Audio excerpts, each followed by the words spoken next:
నటుడు దర్శకుడు రాఘవ లారెన్స్ కథానాయకుడిగా వచ్చిన కాంచన సిరీస్ ఎంత పెద్ద హిట్ అయిందో అందరికీ తెలిసిందే.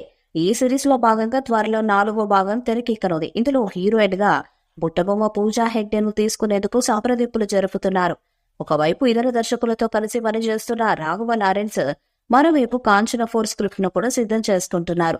ఈ సినిమాను భారీ బడ్జెట్ తో ఉన్నత సాంకేతిక ప్రమాణాలతో తెరకెక్కించాలని ఆయన నిర్ణయించారు. దీనికి అనుగుణంగానే ఈ స్టోరీ విన్న తర్వాత గోల్డ్ మైన్స్ నిర్మాణ సంస్థ ముందుకు వచ్చింది. దీంతో ఈ సంస్థతో కలిసి రాఘవ లారెన్స్ కాంచన 4వ భాగాన్ని సెట్స్ పైకి తీసుకెళ్లనున్నారు. గత 3 చిత్రాల తరహాలోనే 4వ భాగాన్ని కూడా ప్రేక్షకులను అలరించేలా కథను సిద్ధం చేశారు.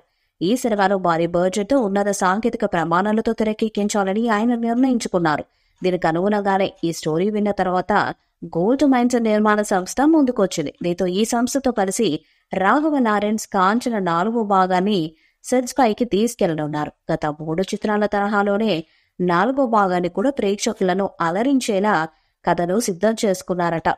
ఈ క్రమంలో ముందుగా మృణాల్ ఠాకూర్, మాలవిక మోహనన్ పేర్లు వినిపించినప్పటికీ తాజాగా హీరోయిన్ పూజా హెగ్డేను తీసుకునేందుకు సంప్రదింపులు జరుపుతున్నట్లు కోలీవుడ్ వర్గాల సమాచారం.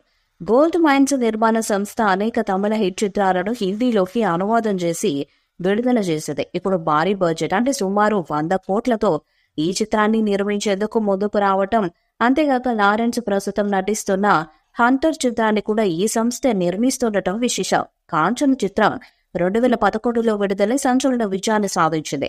దీంతో వరుసగా కాంచన 2, కాంచన 3 అంటూ ఫ్రాంచైజీస్ తెరకెక్కించి విజయాలను సాధించారు. తాజాగా తనకు కలిసి వచ్చిన బ్యానర్లోనే కాంచన 4 చేయడానికి సిద్ధమవుతున్నారు.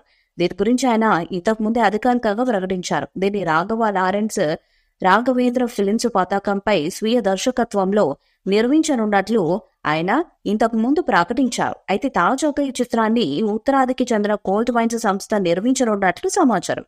ఈ చిత్రం కథ పూర్తిగా సిద్ధమైనట్లు, త్వరలోనే చిత్రాన్ని సెట్స్ పైకి తీసుకెళ్లనున్నట్లు తెలుస్తుంది. ఈ వీడియోపై మీ అభిప్రాయాన్ని కామెంట్ బాక్స్ లో తెలియజేయండి. ఈ వీడియో మీకు లైక్ చేయండి, షేర్ చేయండి, కామెంట్ చేయండి. మరిన్ని అప్డేట్స్ కోసం మన ఛానల్ ని సబ్స్క్రైబ్ చేయండి. అలాగే పక్కన ఉన్న గంట సింబల్ గట్టిగా కొట్టండి.